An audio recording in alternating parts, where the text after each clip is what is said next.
Hello, everyone, and welcome to Kristy Moreno's Artist in Residence Talk. I'm Maxwell Henderson, Studio Manager at the American Museum of Ceramic Art in Southern California. AMOCA champions art, history, creation, and technology of ceramics through exhibitions, collections, outreach, and studio programming.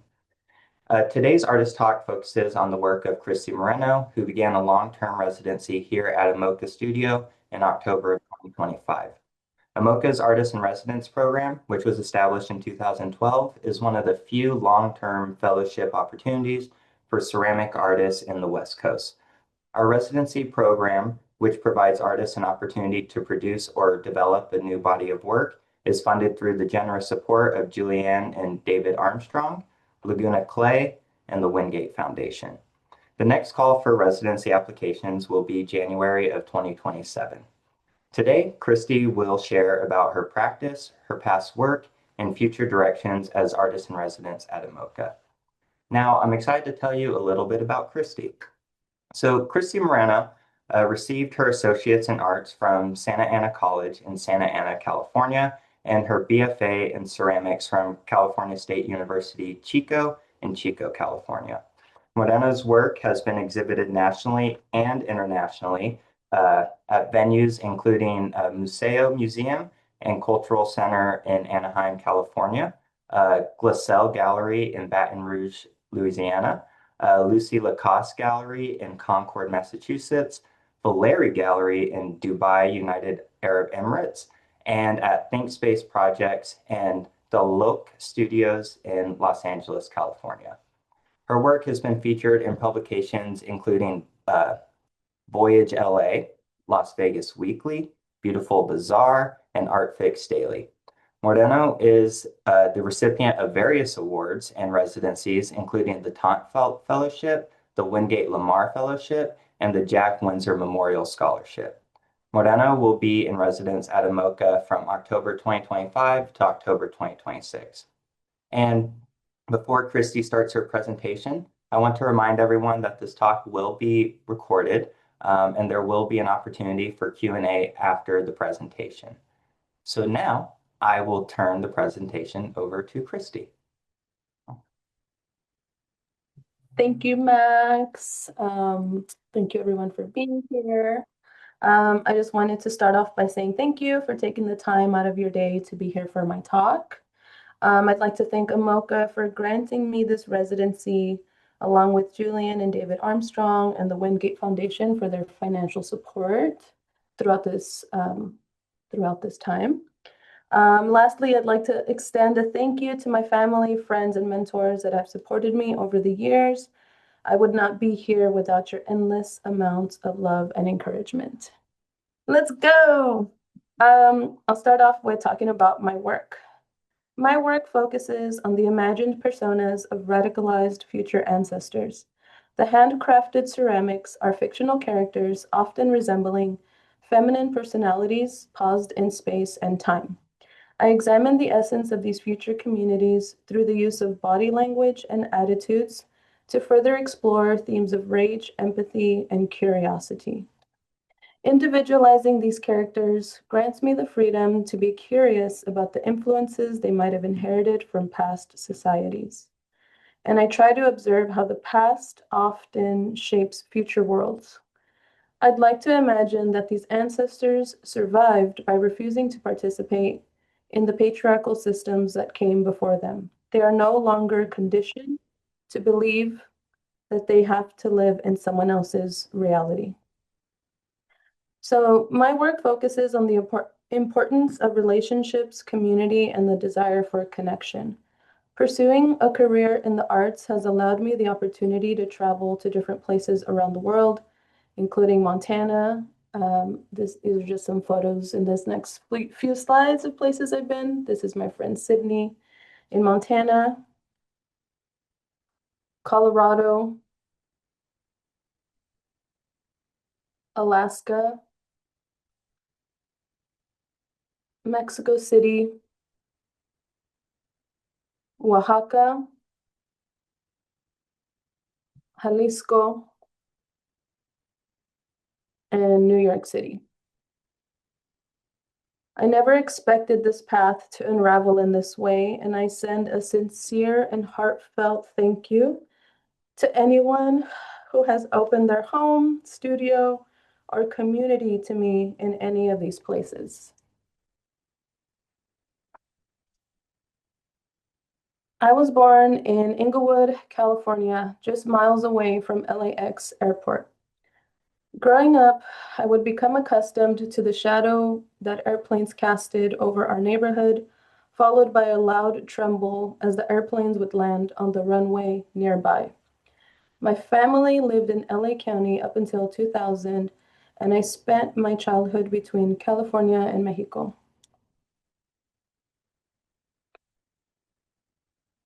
Making art was, oh, sorry. My grandparents originate from the states of Colima and Jalisco, Mexico. I've never traveled to Colima, but I would love to visit someday. Making art was a common practice in my family. I always saw people making things out of nothing or out of necessity. Some of these practices include headstone carving, textiles, metal fabrication, and illustration. My paternal grandmother taught me how to hand stitch embroidery on napkins when I was about 8 years old. I often say I believe she did this so that I would come inside and stop playing on the streets with the neighborhood boys. The picture on the right is not an actual photo of my grandmother. I just Googled it, so it's not her, but that's what I was doing. I come from a relatively big family, as my paternal grandmother had 11 children, but I experienced a disconnection from family on both sides because I was unable to be my true self. This is because I unknowingly mastered the art of keeping someone's secrets. My secret was that I couldn't tell anybody that I repeatedly felt unsafe in my own home. This abusive and neglectful upbringing led me to being reclusive and hypervigilant of my surroundings. As a kid, I often found myself reading The Period Book and Amelia's Notebook. These books inspired me to start keeping a sketchbook around in order to begin documenting my life. And I owe a lot of inspiration to the Powerpuff Girls because at this time, this is what I was consistently drawing over and over again. As a teen, I was drawn to art making by way of learning about DIY culture, graffiti, and street art. Artists such as Margaret Kilgallen and popular art magazines that I had access to inspired me to pursue the arts. Artists within these subcultures taught me that if I wanted to see something out in the world, that I would have to create it myself. They were also building worlds of their own, and I desperately craved living in a separate reality than the one I was in. This led me to be involved with a community of artists engaged in illustrations, painting, and making zines. These are some old paintings.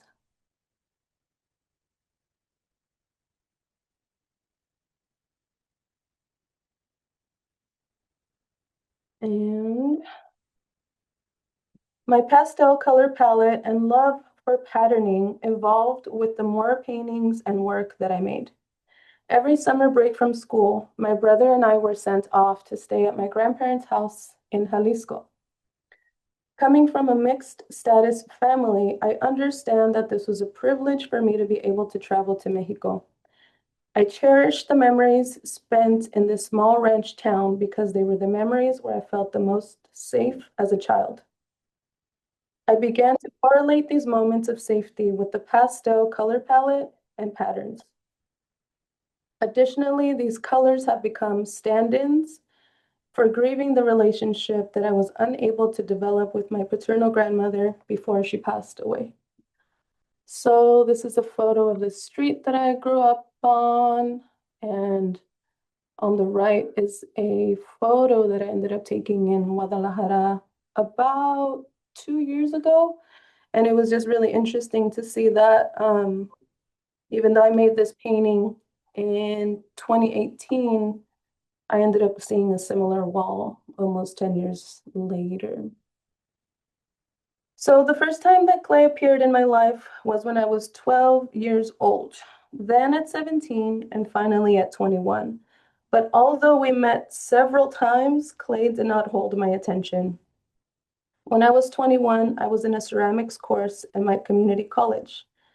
But it seemed to me that my professor was more concerned with teaching us traditional ceramic techniques. That's not shade at all, because I learned how to throw and I learned how to hand build, but I wasn't feeling excited about clay, so I didn't make any ceramics for another 6 years. It wasn't until 2017 when I enrolled in a ceramics course at the same local community college when I was able to focus on my central medium, clay. My reintroduction to this medium connected me to a broader community of artists, and the material itself brought a spiritual dimension to art making that I had not experienced prior. Clay was a spiritual act as it provided me with space to process the rage and insecurities that I had ignored for years.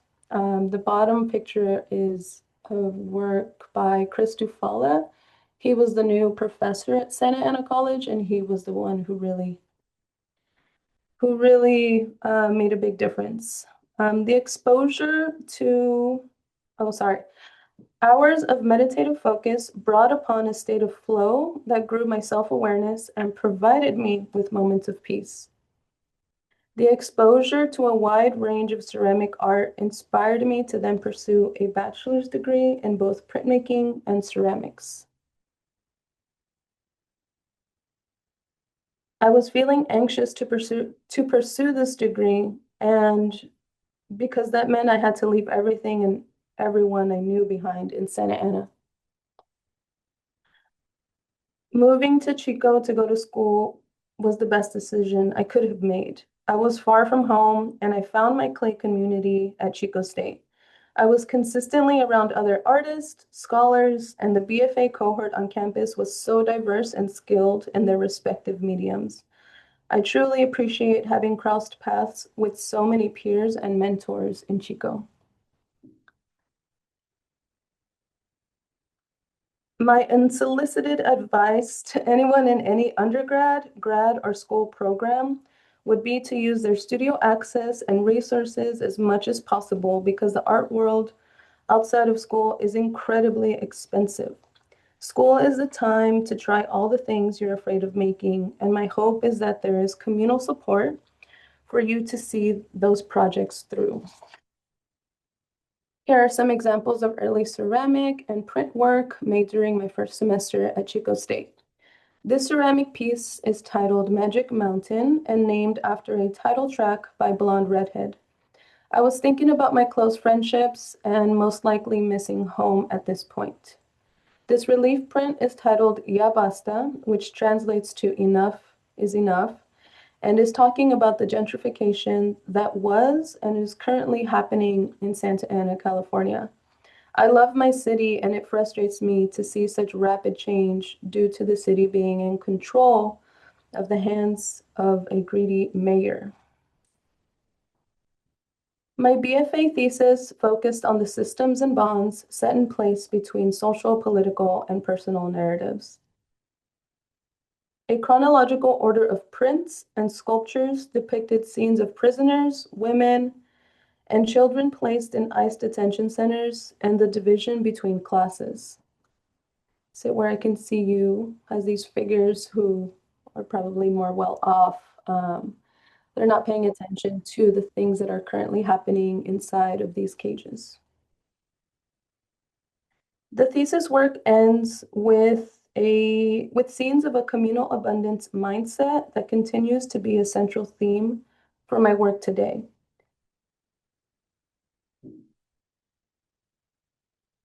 After graduating from Chico State University, I was accepted into the Archie Bray Foundation for Ceramic Arts Summer Residency Program.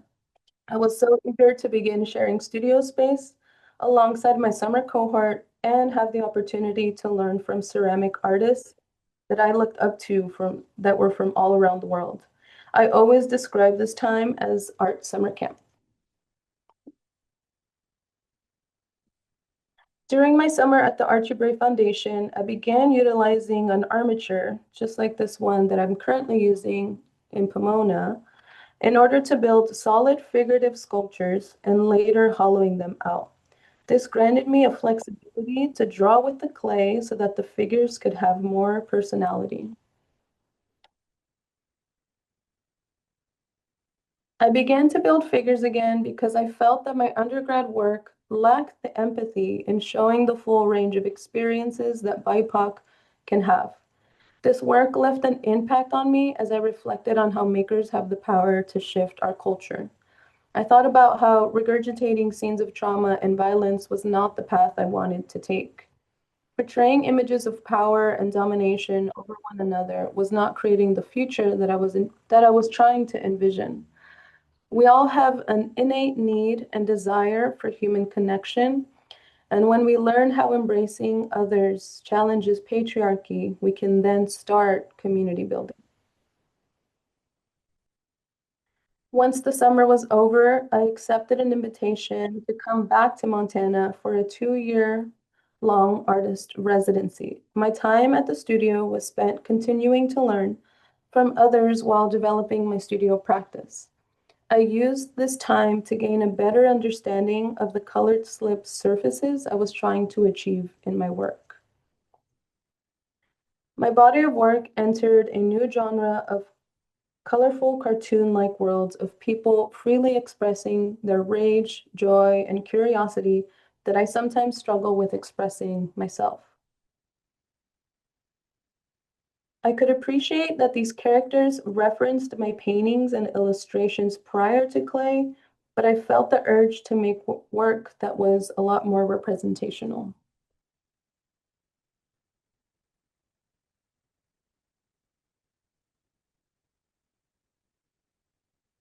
So I began looking for inspiration in pre-Columbian artifacts, including carved vessels and large stone slabs. But before this is the work that I was doing. So this is the inspiration I was looking at. I also came across a book on ancient, excuse me, on ancient sculptures of West Mexico from the states of Nayarit, Colima, and Jalisco. I came to learn that my ancestors were nomadic people and who shared their artistic knowledge with other communities along the way. This research led me to feel a stronger sense of alignment with claiming my indigenous roots and identifying as a Chicana. I can understand my family's need to assimilate to their surroundings in California, but in return, they consciously and unconsciously rejected their own roots and culture. I didn't grow up knowing I was indigenous, and the only hint of my heritage I got to witness growing up was seeing my maternal grandmother who was an active participant in the Danza Azteca groups. At this time, I also began to reflect on the female pillars of my own community and leaning into making more work about sisterhood and the healing it has brought into my life.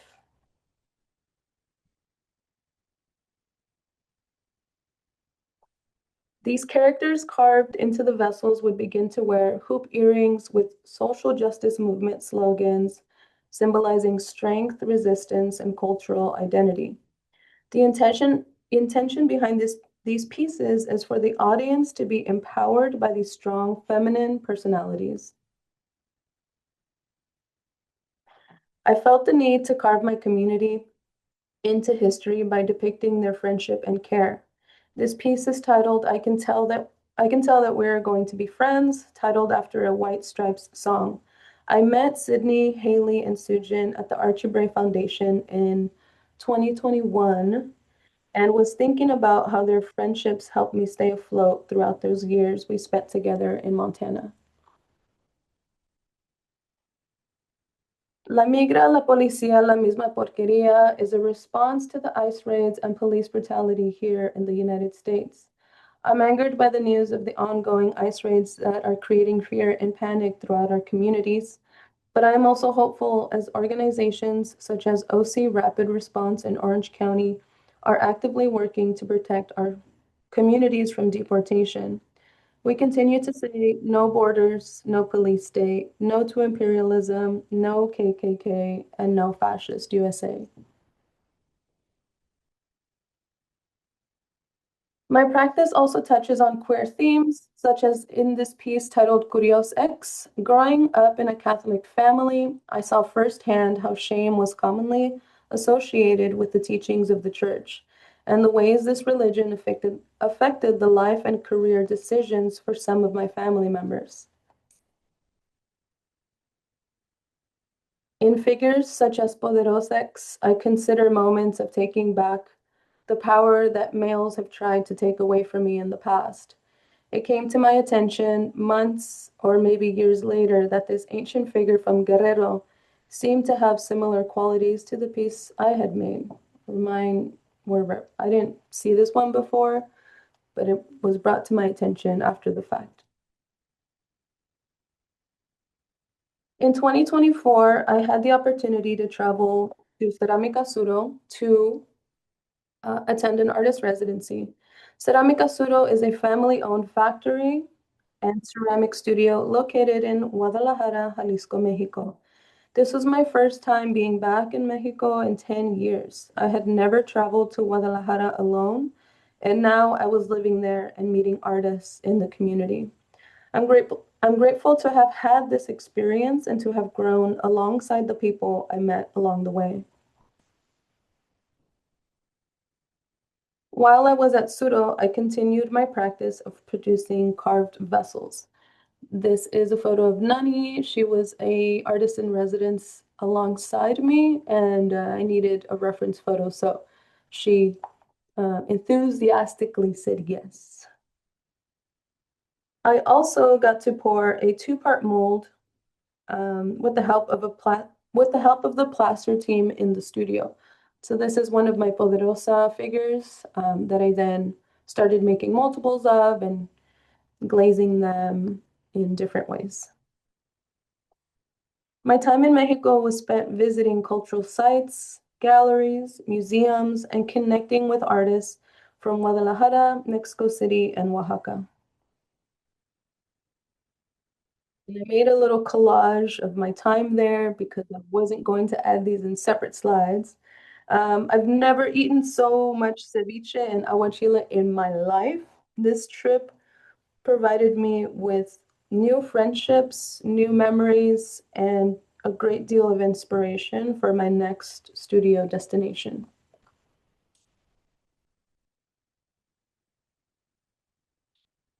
In the fall of 2024, I began my residency at Greenwich House Pottery. I was interested in returning to my figurative sculpture practice, especially after seeing all of the ancient ceramics in Mexico. I wanted to challenge my hand building skills by making characters with the focus on graffiti. Trucha Look Out, which translates to look out, depicts a female graffiti writer who's looking over her shoulders and carrying a bag of spray cans. When I began writing graffiti at a young age, I saw how this culture was extremely male dominated, and one of the few women I saw being included in graffiti books was Lady Pink, an Ecuadorian born American graffiti writer and muralist pictured here in 1981. Ski Mask Shawty was a response to a crush that I developed on a graffiti writer. Classic Kristy, classic, classic. This one's also in the Pomona show. In Messenger, I'm referring to pre-Hispanic folklore, as migrating butterflies carry the souls of ancestors visiting from the afterlife. For centuries, Mexico's monarchs have served as a powerful cultural symbol of connecting the living to the dead. I made this piece because I was feeling fortunate to have traveled to all of these different residencies and places throughout the years, and I often felt that I had the protection and support from my ancestors along the way, especially being the fact that I was traveling alone and figuring my way through all of these places. This is an install photo from the Resident Artist exhibition held at Greenwich House Pottery in June 2025 in New York City.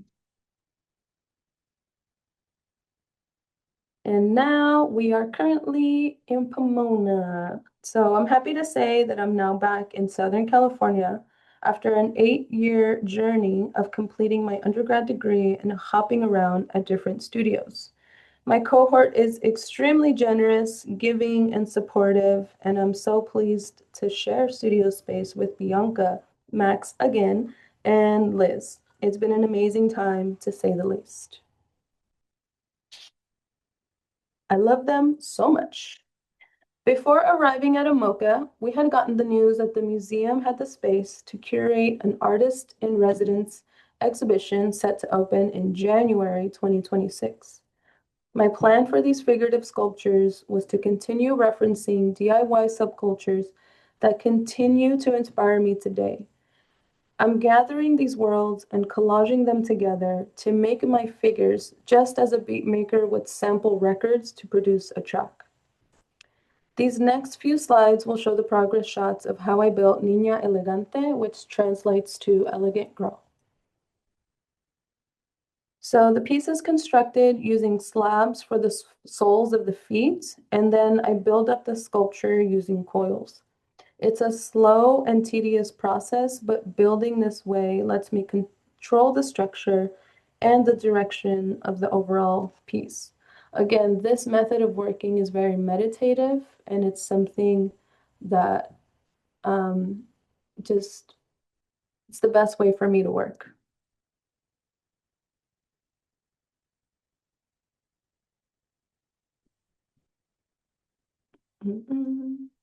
So this is building up. I've added some coils and I kind of jumped to the right picture a little bit, but I'm just slowly adding coils to close off certain spaces and then adding supports of clay as the knee of this figure is going to be elevated in the final form. So as you can see, I loosely add the clay onto the figure, wait for the clay to stiffen up, and then this is probably my favorite part of building, is when I can finalize all of the details onto the form. And by this point, I've added studded bracelets, kind of gotten more details on the shoes, and then given her a shaggy wolf cut mullet. So this is the reference drawing on the left, and yeah, the install photo from the exhibition. As you can see in my sketchbook, I'm writing sneaky, promiscuous, aggressive, loud, opinionated, sexual, just all the things that I want my characters to be.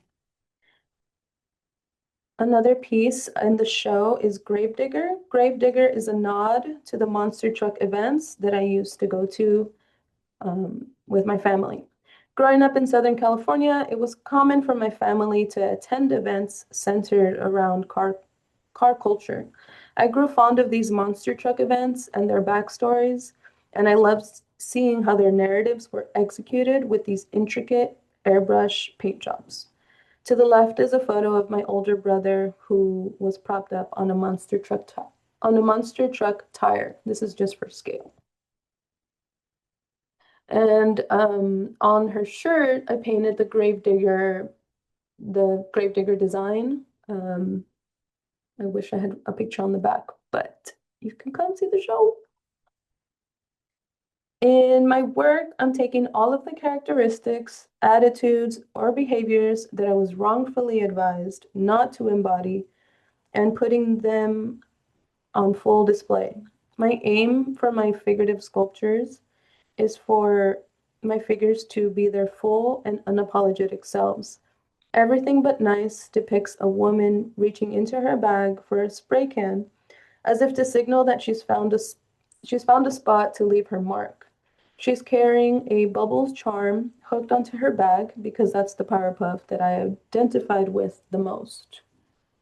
And she's wearing spiky sandals. In February, I decided to focus on completing a set of molds in order to speed up my production process. The first mold that I completed here at AMOCA was a shrunken down version of Ski Mask Shoddy that's currently in the exhibition. I wanted to practice making smaller molds before I took on the endeavor of making a full body figure. So this is just a two-part mold that I've been able to cast multiple copies of already. And on the right is the smaller version along with the bigger one. The full body figure, so this is the full body figure that I'm working or that I've finished recently. The full body figure was constructed using an armature and then respectfully chopped and skewed in order to fit into different size plastic containers for mold making. These are progress shots of the process. These are the pieces just kind of divided into these plastic bins. I learned mold making at Santa Ana College and then again at Chico State University. I appreciated learning from Sue Whitmore. I appreciated learning the mold process from Sue Whitmore. She taught us that mold can be done using plastic Tupperware containers and that you didn't always need coddle boards and all this extra equipment. Now with the molds complete, I am able to produce multiple pieces in a lot less time. I recently used the full body figure mold to construct the base for this current piece depicting a female brown beret that is in progress for a future exhibition here at AMOCA called Fractured Foundations. The Brown Berets are a community-based organization whose overarching idea is self-determination, the liberation of Chicanos, and raising the political consciousness of their people. Nick Ortiz from the Austin Brown Berets states, "Our culture is very machismo, male-centric, which comes from colonialism and imperialism. Our goal is to liberate folks from these social constructs." And now I will show some progress shots of some sculptures that I'm currently working on in the studio. This is a figure. So this figure was actually built. This wasn't built with the mold. This was something that I was building around the same time, but I am just building them slowly, like I said, one coil at a time. And when I get to a point where I need to see what the hand gesture needs to be, I just make a simple coil and kind of illustrate along the body to try to see like what the placement is going to look like in the end. And this is what the piece ended up becoming and is currently waiting to be slipped. So it's like a futuristic spray writer, graffiti writer. This is another piece. As you can see, the piece is hollow on the inside. I'm just building hollow forms and then slowly building all the way up. Again, the coil process on the left, I'm trying to figure out where the hands will be placed. These were not pre-planned, and I'm just kind of freestyling as I am going up. And this is the final, well, this is the greenware stage. This is the piece just waiting to get slipped up as well. So these are currently in my studio. So drawing and journaling about my life experiences are extremely vital to my studio practice. Since going to Mexico, I've been able to keep a steadier drawing practice in multiple sketchbooks. Whenever I'm feeling stuck in the studio, I will make a habit of diving back into my sketchbook to see if there are any characters I'd like to depict in clay. These are just some of them.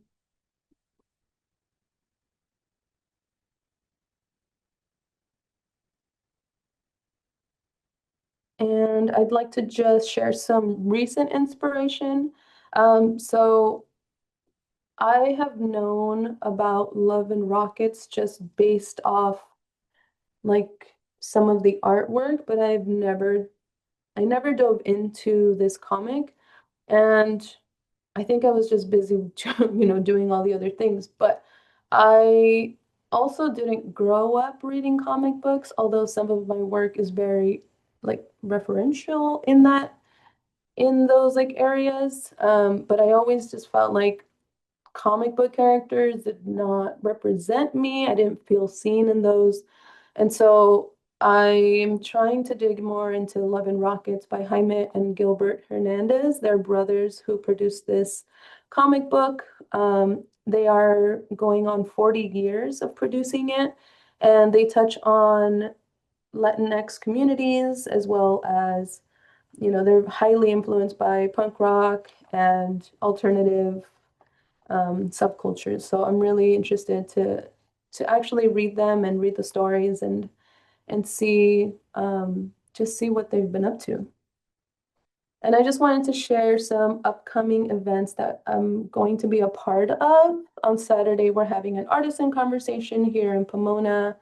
All the residents in the show will be having like a Q&A here at AMOCA, so you're welcome to come. On Sunday, this Sunday, I'll be vending at Redlands Pottery Festival. June, Fractured Foundations is opening up here in Pomona as well. And then in September of 2026, I'm so excited to share that I will be part of a group exhibition alongside Sujin, Haley, and Sydney at the Mesa Contemporary Arts Museum. Down here on the right is a picture of when we first showed work together in Missoula. That was like within a few months of us meeting and displaying our work together. So it was very sweet. But I'm very excited to show with them. And then I just like to show this really quick clip of Margaret Kilgallen, like I mentioned early on in the presentation. She is an artist that really influenced me to make work. So I just wanted to show this real quick. When I get down and don't feel like doing art and I feel like giving it up, the thing that keeps me going is the fact that maybe somebody will learn from what I'm doing. I know supposedly artists do their work for themselves, and yet when you put your work out there and somebody comes up to you and thanks you for doing it, and especially when young people come up and thank me, that is why I do work.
Okay, how do I go next?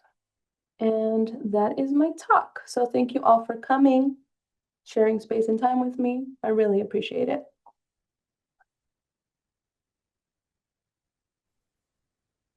Awesome. Thank you so much, Kristy. That was fantastic. Thank you. Awesome, awesome. Excuse me. Wrong page. Let me get back to my page. Okay, so we have some time for questions now. So feel free to either type out your question in the chat or use the raise hand emoji so we can call on you verbally to ask your question. Just to all give you some time to write out your questions, I'll just start off by asking one myself. Pretty easy. I'm just curious because Kristy, you mentioned the Powerpuff Girls a few times in your talk. And I just wanted to know, what is it about Bubbles and her personality that resonates with you?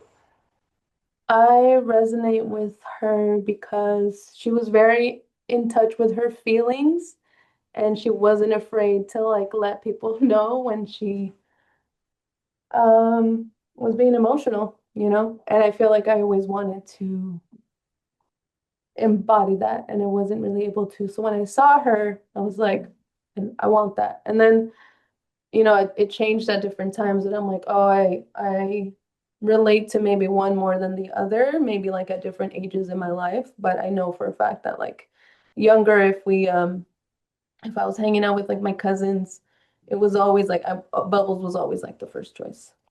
Lovely. Awesome. Thank you so much. I see that Lily Todd has her hand raised. If you'd like to unmute yourself, you're welcome to ask your question. Hi. Yeah. Um, I was wondering what you would say about does ceramics, what does it offer you as opposed to drawing? Um, like um is it more rewarding somehow to make the drawings out of clay or how do you lean towards that or why do you lean towards that more than just illustrating? Yeah, so I tend to toggle back and forth. I think personally, also thank you for your question and for being here. I think personally, clay, um, again, I could do a drawing and leave it alone and let it sit forever. I could come back. It wasn't going to be dry. It wasn't going to be, so I think with clay, it was more of a serious time to focus on something and to really pay attention to it, to be actively listening to it. So I think that was really rewarding, especially, having it come out of the kiln and the way that you kind of originally might have imagined it is one of the best feelings in the world, honestly. So yeah, but again, I go back and forth. I miss drawing. It's so funny. I posted a drawing yesterday and someone said, "Love the ceramics, but miss the illustrations." I was like, "Fair enough, my friend, because I also miss it too, but I have to give so much time to ceramics again because of all the time and process that it takes." Yeah, awesome. Thank you so much. I see a question in the chat from Lucy. So the question is, how do you plan or prepare your pieces when your pieces are completed? So do you ever lose track of your work and like where they are stored?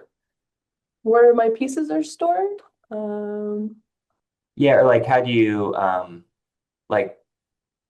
like your systems of like oh, I see what you're asking. keeping Yes. track?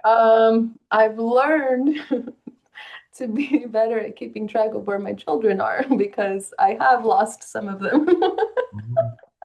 Or like I forget that I gifted one to somebody or that we traded and you learn in school that you have to have really great documentation. Like when you finish a piece, take a picture of it, even if it's just a picture on your phone, just so that you have your own system to know where they are. It's like when you let someone borrow a friend, someone said, you should take a picture of them with the book that they're holding so that you know exactly where that book is when you're looking for it later on.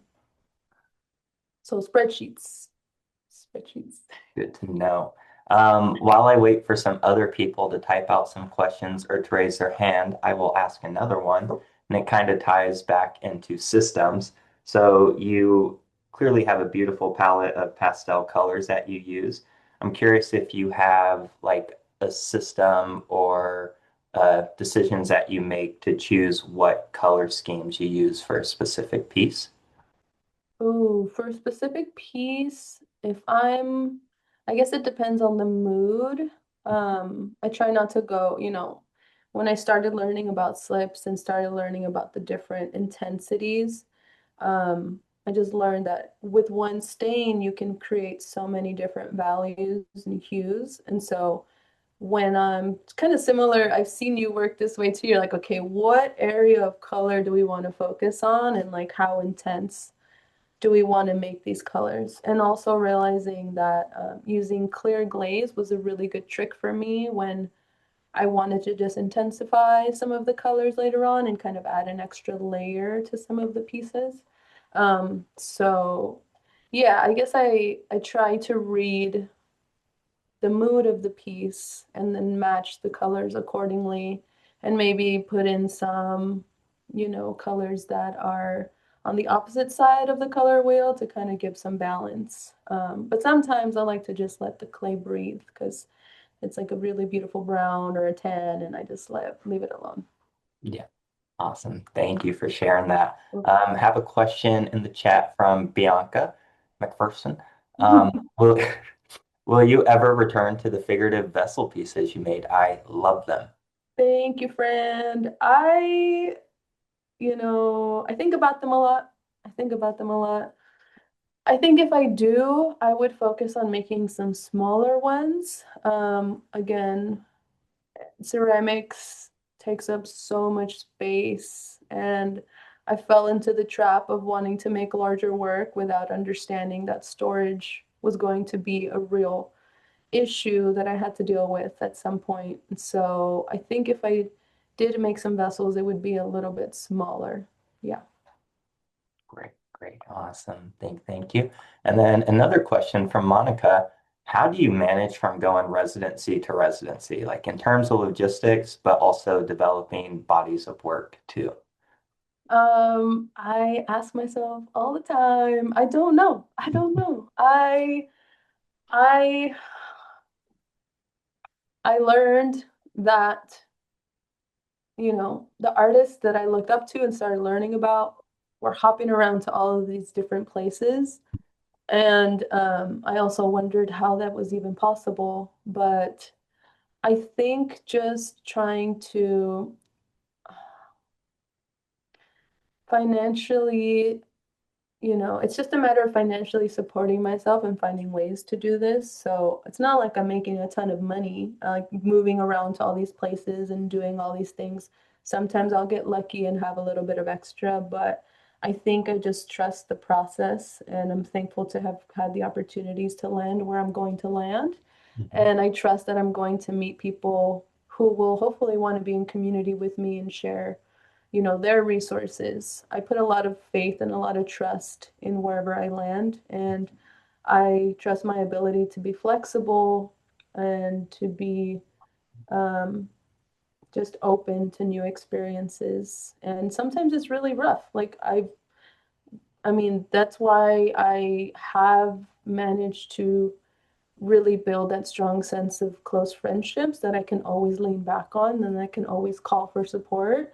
I think that's very important for everybody to have in their life because we can't do this alone. And so um, I've been really fortunate to have people in my life that have been extremely supportive the whole way through, and be able to talk through things with me. And then also like getting mentors of like having mentors of people who have been doing clay for a long period of time or longer than I have to like call them and ask them for advice. Is this a silly idea to go to this place?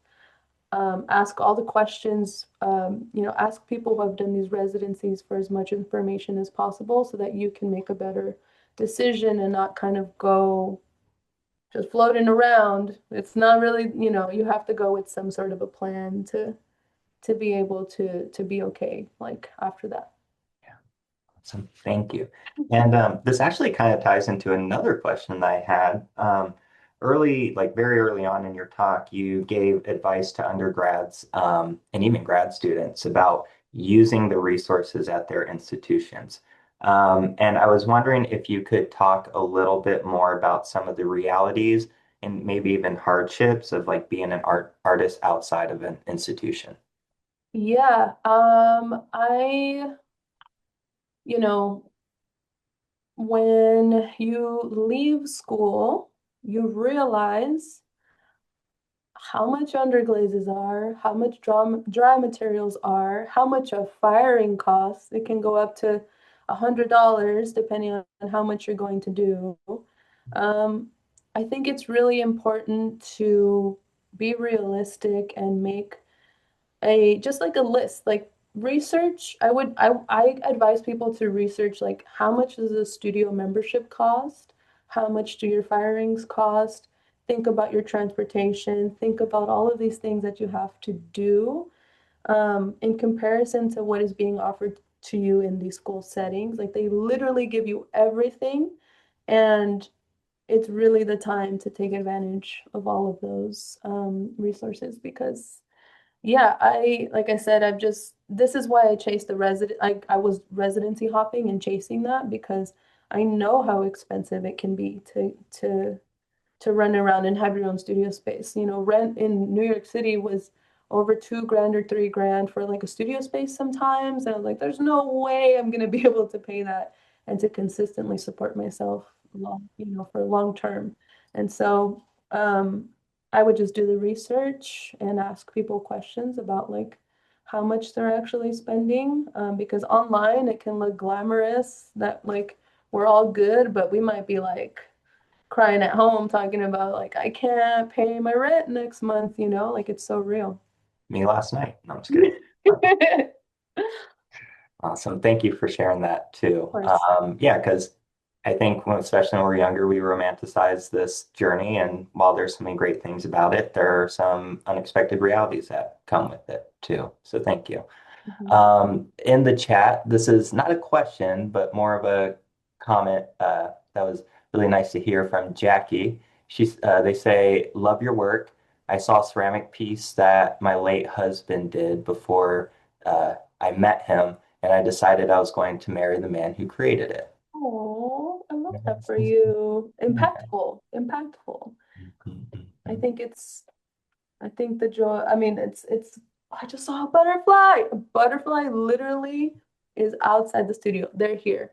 I think I just wanted to that. I just want to say I'm grateful that like I appreciate anyone who takes the time to make things with their hands, in all sorts of mediums. It doesn't matter what medium it is. Like I appreciate all the mediums. So that's awesome.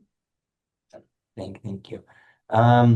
If anyone has any more questions, I'll just give another minute to type it in the chat, or you can just raise your hand and then you can unmute yourself. Yep. Awesome. All right, Jackie, feel free to unmute yourself. This is not a question, but I also wanted to show you, my husband did stained glass. It's all over my house, but there's one behind me. Wow. He did. That's beautiful. Thank you for sharing. What was your husband's name? Luis Leon. Oh, lovely. From Guatemala. Oh, beautiful. Beautiful. Wow. I've never been. I would love to visit sometime. One day, Max. I believe in you. I believe. Oh, yeah. That's a beautiful piece of work you get to live with, Jackie. Thank you again for sharing that with us. Great. Well, I don't see any more questions, so I think we're getting close to the cutoff time. So I would just like to say thank you all for joining us and for your excellent questions. For more of Kristy Moreno's work, visit her Instagram at kristy.moreno. And if you're in the neighborhood here in Southern California, please come visit the museum and ceramic studio in Pomona, California. You can learn more about AMOCA, our ceramic studio, and our Artist in Residence program, and our current exhibitions at our website, www.amoca.org. And a recording of this presentation will be available on AMOCA's website in the coming weeks. So thank you so much again, everyone, and we hope to see you soon. Thank you. Everybody.